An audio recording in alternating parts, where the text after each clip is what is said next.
Once upon a time,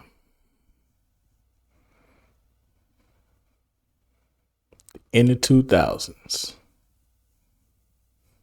there was a time where the internet was the wild, wild west. Anything goes.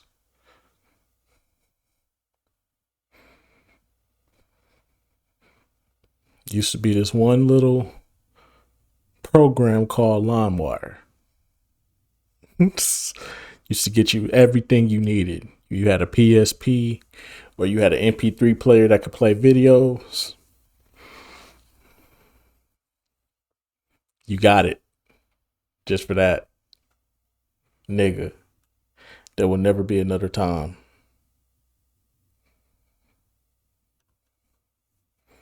Then the 2000s period of piracy, my nigga. Goated times, nigga.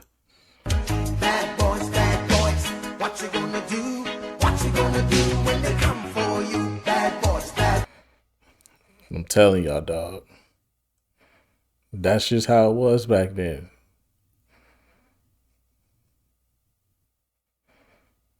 That's just how it was back then. And it was some of the best times I ever had.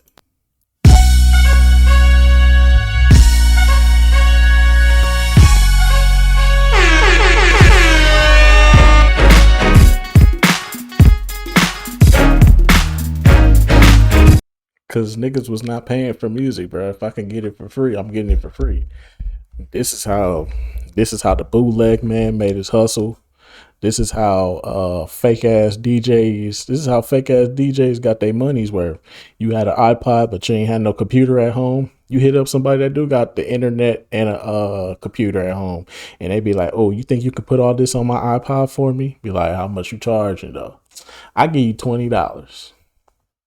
Oh, give me a list. Write down a list. I need a list. Be like, look, just give me all this, all that, and then put these songs on there too, because I don't think you know about these songs. But these songs right here, I need them too. Good times, good times. It was so much money to be made around this time, bro. If you wasn't hustling, you wasn't hustling, bro. Bad boys, what you gonna do? What you gonna do when they come for you? Bad boys, what you gonna do? What you gonna do when they come for you? Bad boys, what you gonna do? What you gonna do when they come for you? Bad boys. It was a time to be alive. But anyways, though, I take you back to the times of the wild, wild west of the internet, aka Piracy Paradise. Without further ado, let's get right into it. If you were around during the 2000s, then you probably remember these DVD storage cases. Yes, sir. Whether they were yours, your parents, or your barber's. Yes, sir. There's an 80% chance you're familiar with them, and just about how many movies, games, or music CDs you see rotating in and out of them. And if you do remember them, then there's an even higher percentage chance that you remember the CDs that came out of them not looking like this or this, but this. Yeah. I call it bold and bright. A plain shiny disc with the title written crudely on it with Sharpie or whatever else marker was around. My pops had all these, bruh. My pops had a whole gang of these, bruh. He used to stay buying from the bootleg man, but he had to hook up with the bootleg man.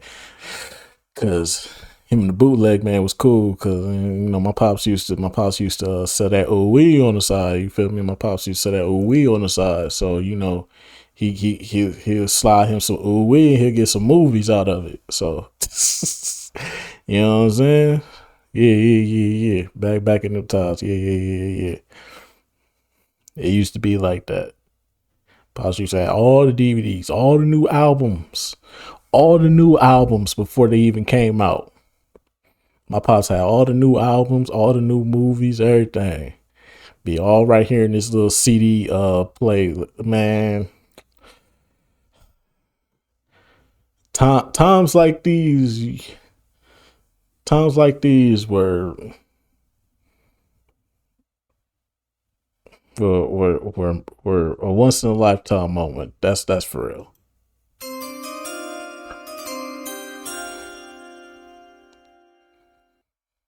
That's a fact.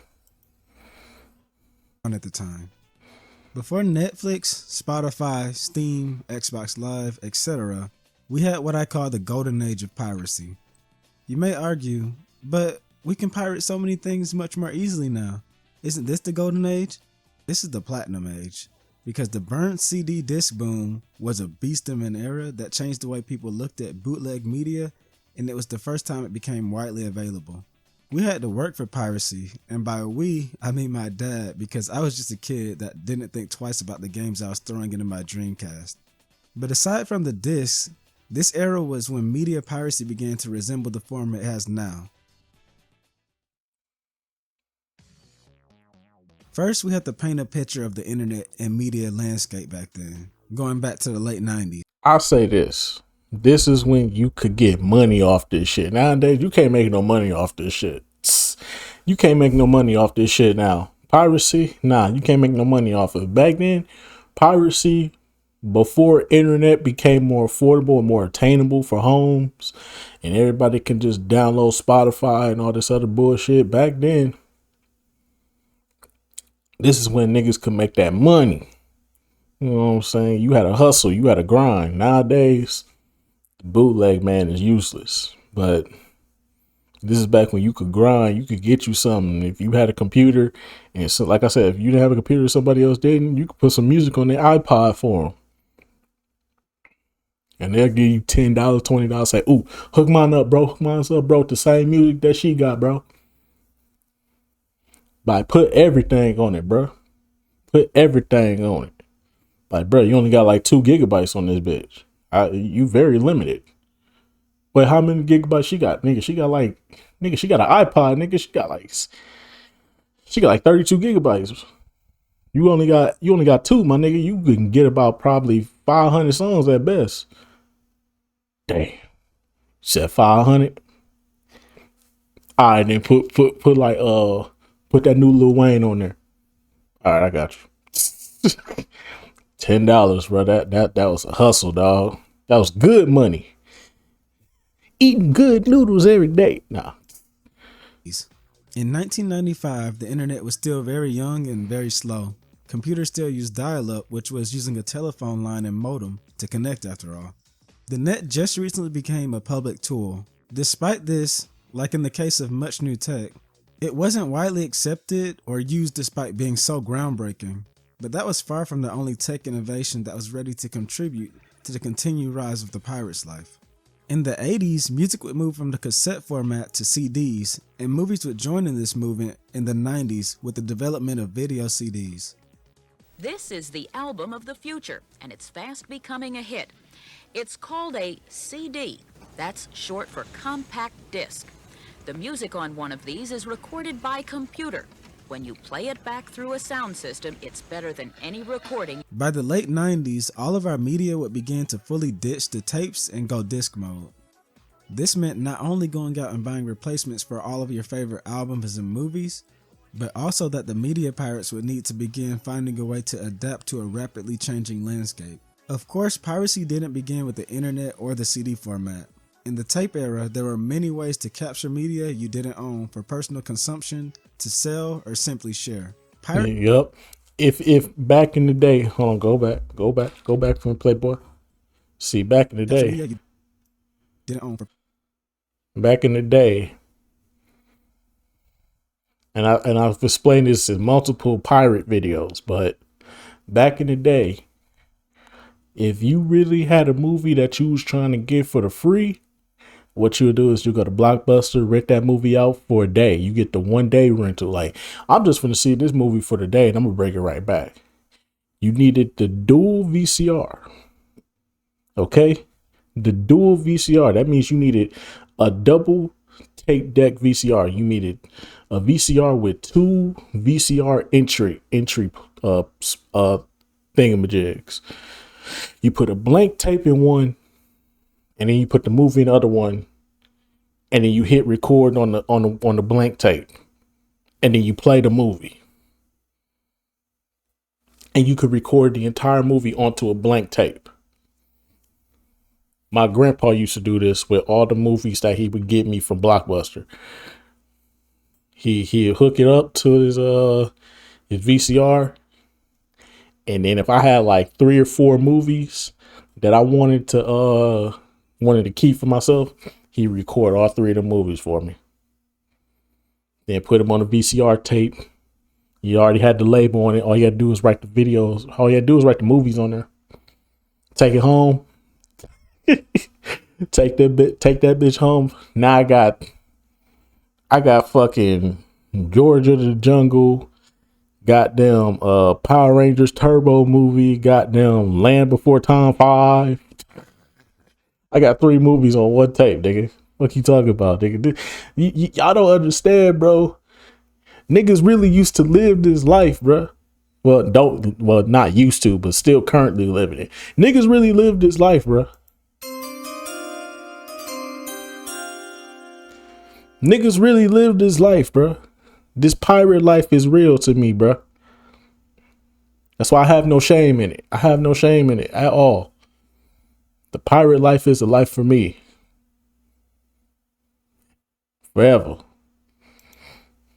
For personal consumption, to sell, or simply share. Pirates would tape record films in theaters or at homes, duplicate rented VHS tapes, record vinyls to blank cassette tapes, or record cassette tapes to another blank tape.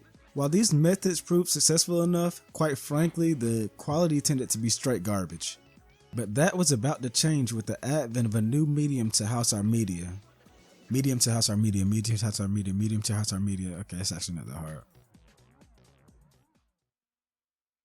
Here at Walmart, I'm bringing it to you like this. Everything you're looking for is here in the home entertainment department. Looks like a CD, smells like a CD, but guess what? It's a DVD. Bruh. Said it before and I said it again, bro. Some of these commercials back in the 90s and 2000s, bro, was motivated, bro.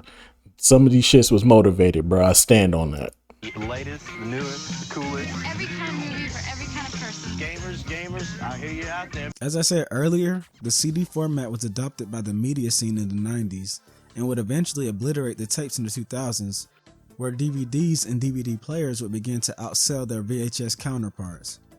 So imagine being that guy still trying to sell bootleg movies on tapes. Yeah, that's not happening. Let it go, brother, because you're going CD shopping and you better get ready to spend some money, because media piracy wasn't cheap in the beginning of the CD era. In the late 80s, CDR, or compact disc recording technology, would see the light of day. Commonly known for its usage in CD burning, CDR allowed for anyone to write their own data to blank CDs. This new component was the piece of the puzzle that every bootlegger would have to adopt if they wanted to keep their piracy schemes afloat. But then DVD player companies caught on to this, especially Sony. Sony was the first one to say, So what ended up happening was a lot of DVD player makers, they were forced by Hollywood, because Hollywood was like, hey, we putting our movies on this shit and we expected motherfuckers to buy this shit. Y'all DVD players are not supposed to be reading this shit. So what did they do? They started putting these chips in here to read off. They started putting like these specialized, like, I guess, like codes or software in the CD. So that way the CD could be looked at as an actual DVD for the DVD players. And then these DVD players would play them. There was only a few that didn't do this. And the ones that didn't do it was, for those of y'all that don't know, I think I talked about it before on things that went platinum in the hood. I think I've spoken it before, the Apex DVD player. Yeah, the Apex DVD player was the only DVD player that would play bootleg movies. And if you know, you know, the Apex DVD player, that little small, it was a small little silver DVD player that had Apex in the corner right here. It was super small. And it was silver, just like this. And it had Apex in the corner. And that was the only one that would play bootlegs, because every other DVD player had like some built-in sensor, and it was like some software in the DVDs that would confirm if it was an actual DVD or if it was a CDR DVD. If it was a CDR DVD, then it wasn't gonna play or it wasn't gonna read it. It was gonna say this not. It was gonna say file not readable or this not readable. And you'd be like, what? So you bought something from the bootleg man, then you thinking the bootleg man ripped you off, but in reality, nah. The DVD Hollywood got to the DVD companies and told them to step their game up, bro. It was like that, bro. They was really trying to stop this shit from happening, bro. Oh, going into the next decade. But it wouldn't be widely available to consumers until the mid-90s. And even then, you wouldn't be getting your hands on an actual CD burner unless you could pay the price of admission. In 1995, CD burners would finally see a wide release, but were priced at $1,000, Yep. with it being news that one would release at $995. I've seen forum posts from people claiming that they've gotten their hands on one at $500 in the year 2000, signifying that this was simply an early adopter's fee. Yep, and then some computers actually had them built in. Some computers actually had them built in, but they was like expensive as fuck. I remember when we first got our computers, our the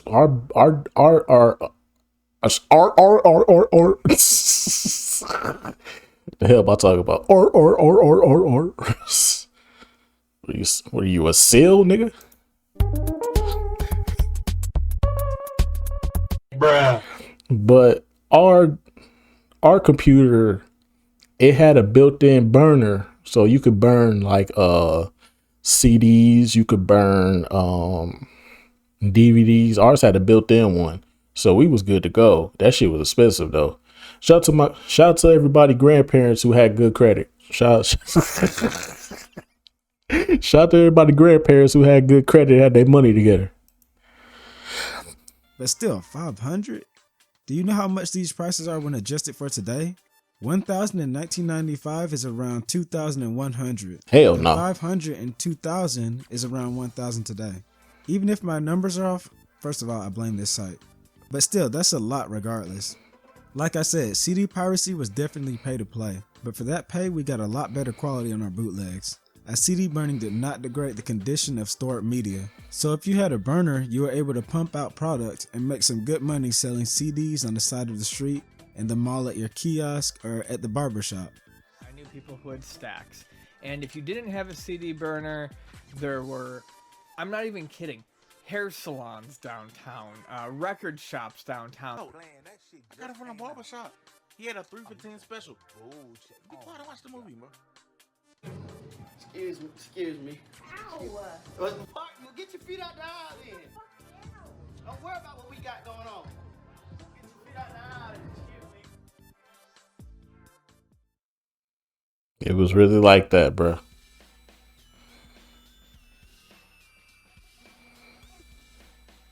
You wouldn't steal a car? Yes, I would. If this was Grand Theft Auto, yes, I would. DVDs used to be serious business. These dudes would sneak around like they were selling drugs, and it wasn't just an American thing. This post by Donnell Walter showed that in London, dudes would be watching out for police while trying to discreetly get your attention to sell you Dragon Ball Evolution or the Shaggy Dog, and run when the police looked their way. But they only played it serious because in the late 90s and early 2000s, it was serious. We joke now, but those piracy commercials were dead serious for those that could actually get caught selling this stuff. Man, no, no, the fuck it wasn't. I know hella niggas that used to sell bootleg DVDs at the barbershop. Police officers will walk in there and literally be like, "Hey, what you got right there? What you got right there?" Nah, I'll just fuck with you, nigga. What's good with you, nigga? Hey, you got that new Jagged Edge? Got that new jacket? Oh yeah. I got that new jacket. Yep, I got like 3 left, bro. 3 left. 3 jacket. Man, I was trying to get one for my wife and my daughter, man. Damn. Shit. What else you got? I got that new Usher. I got that new I got that Ludacris. Oh, you got the Ludacris? Hey, let me get that Ludacris. Yeah. How much for all this? Let it go for about $20. $20. You my nigga. Police officers would go into the barbershop and literally buy music, bro. Literally go buy some CDs and DVDs, bro. Didn't nobody get no fuck, man. Nigga, everybody in the hood was white officers. They'd be like, you got that new Spider-Man movie, right? With Tobey Maguire, right? Yup, I got it right here, dog. Man, I've been trying. I don't have the time to go to the movie theater and go watch it. So I was like, shit, I might as well come here. You sell movies for like $10. I mean, you sell movies for like $7. Shoot, I might as well just buy it from you, man. I don't care what type of quality is it. I'm just trying to see it, man. They said it was good. Oh yeah, man, that Spider-Man movie good. That shit good in the motherfucker, dog. Yeah. You said $7, right? Yup, $7. All right, fuck with me then. Alrighty then. All right, take care. Nigga, it really was like that, bro. Did you know that in 2012, a Mississippi man got 18 years in jail after being caught selling bootleg DVDs and CDs to an undercover cop? Because he's They searched stupid. his home and found 10,000 counterfeit discs and the computer equipment he used to do it. Things got serious. And I said serious. Nigga, all you had to do was sell them at the barbershop. Nobody was gonna front you at the barbershop, bro. The barbershop was a safe haven. Once niggas realize that the barbershop is a safe haven to go sell your CDs and DVDs at, nigga, there was nowhere else to turn, bro. Some niggas would try to sell them at Walmart parking lots. I'm like, that's kind of stupid. Why would you sell them in a Walmart parking lot? I know it's a lot of people there, but dog, niggas at Walmart going in there to literally buy the movie. They're not trying to buy it from you for the low and cheap bootleg quality. They finna go into the store and buy it in good quality. So why go there? The smartest thing to do was go to the hood, go where niggas normally go on wait till payday, see where niggas at in the barbershop on Fridays and Saturdays and make your money there. Easy money. Easy fucking money. Then go to the hair salon. Go to the hair salon on Thursdays, Fridays. If the barbershop ain't hidden, then you go to the hair salon on Thursdays, Fridays, and Saturdays. Shit, sometimes it's even open on Sundays. The hair salons. Shit, women, hoes got to get their hair done by any means necessary. So shit, go in there on the Sunday and be like, go in there on the Sunday, see how much money you come out with on a Sunday, bro. Ladies be buying up all that Jagged Edge and Usher, all that little Bow Wow. Or that little Sammy, that Mario. Nigga, what? I know too many niggas that's was doing this, bro. That many times because they were serious. And speaking of computers, the advent of the home desktop and CD combination, along with laptops with built-in disk drives, would eventually make CD burning a thing for the masses. We were entering a time where you needed a computer, and that means you just have a CD burner chilling at your home in all times. I remember when my dad and uncle found out about this, and suddenly I saw bootleg CDs all over the place, including, like I said, my Dreamcast. My Sonic Adventure 1 disc looked like this, but Adventure 2 was looking like this. I didn't get it, but I didn't care. This new evolution in tech, along with innovations like the new MP3 format and CDs becoming even more widely available and affordable, led to the slow death of CD piracy in the US, though it still thrived in other countries, but led to the beast of internet piracy that began with none other than Napster. For all you youngins and YNs, Napster is basically the 2000s era Spotify, or it would be compared to that if we were talking about the new age version, formerly known as Rhapsody. No, the original Napster hit the scene in 1999 and was a peer-to-peer file sharing application based around users uploading, downloading, and sharing mostly digital audio. Of course, that meant Napster was straight up pirate territory. Shortly after Napster was shut down for copyright infringement issues, many other names would pop up and take its place. Few notable names you may be familiar with are Freenet, Kazaa, and LimeWire. Each of these sites had the same basis as Napster, but each also allowed for downloads of pirated films, TV shows, and games. This of course opened the door for hundreds of people to unknowingly download viruses and malware, but maybe that season of The Simpsons was worth it. However, the most influential face in the early internet piracy game easily came in the form of BitTorrent and torrents in general. In 2001, a University of Buffalo student named Bram Cohen would find himself tired of the long peer-to-peer download times. The solution? A client that would download files from multiple servers called seeders. This allowed for the piecing together of files from multiple different sources, even if the file wasn't completely finished downloading on the other's machines. It was easy, cheap, and could be done with just about any type of file. This new style led to the development and launch of the popular torrent hosting site, the Pirate Bay, in 2003, which even after many years of legal trouble and continued government attacks, is still known as the most relevant and popular torrent site out there. Still thriving and surviving to this day. Still thriving and surviving to this day, man. One time for Pirate Bay.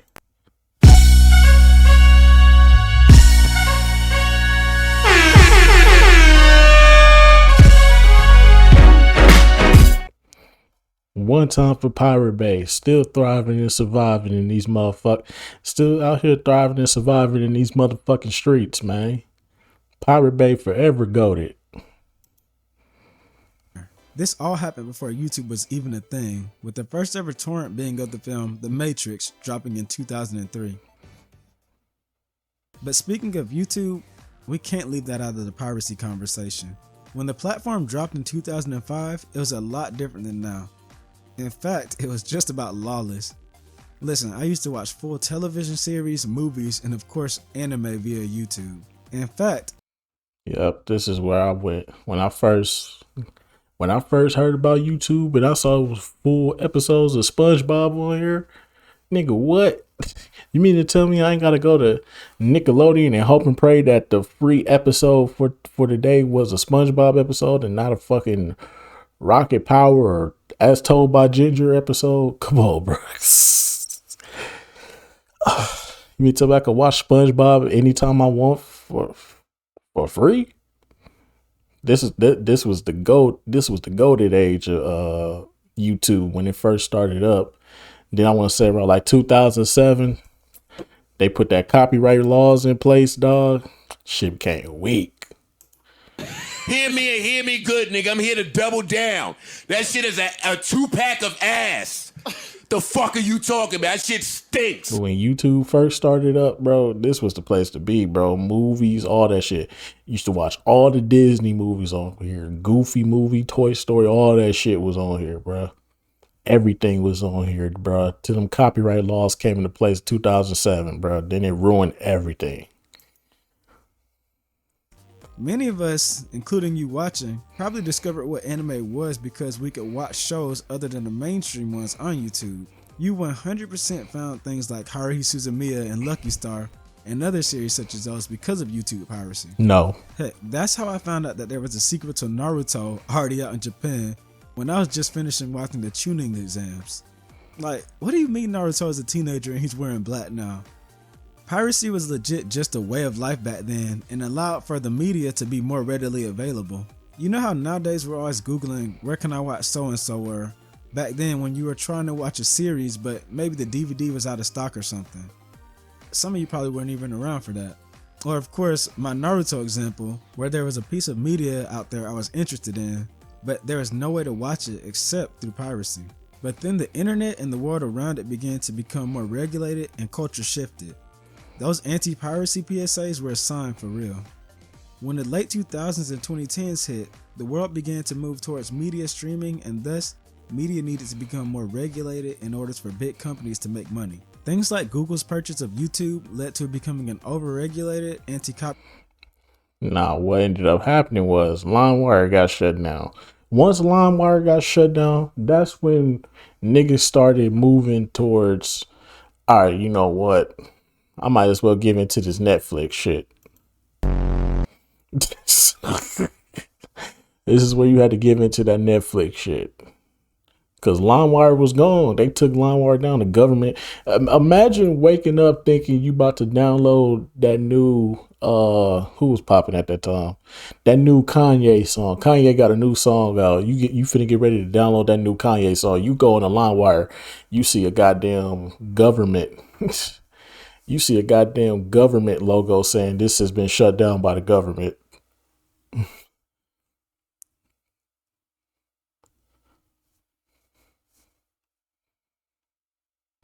That was the end all to be all, bruh. That was it for a lot of people, bruh. Like, there was Frostwire and some other sites, but for the most part, it was over, bruh. Everybody had to give in, bruh.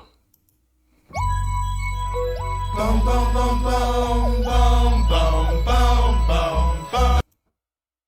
Copyright nightmare for creators, along with keeping the pirated content at a minimum.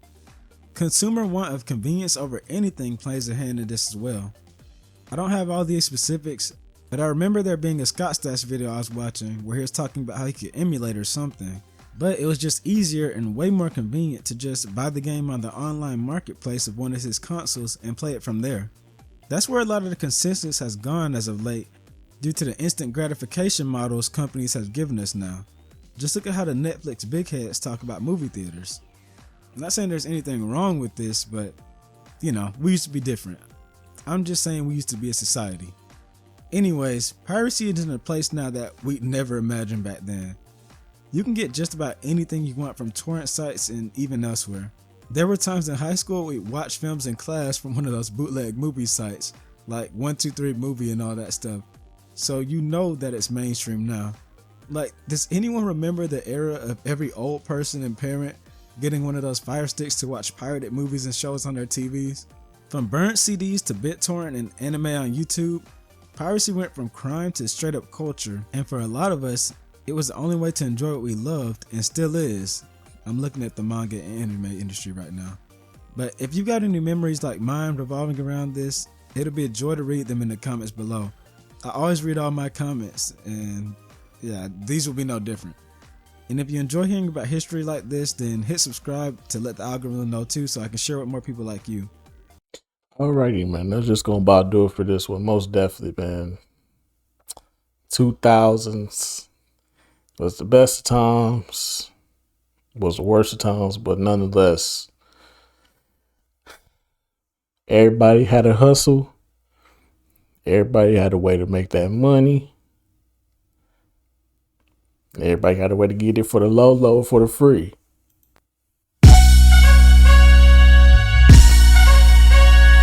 I mean, we still can get it for the free. It's just a lot of people just aren't willing to go that far. Me personally, I'll take it there.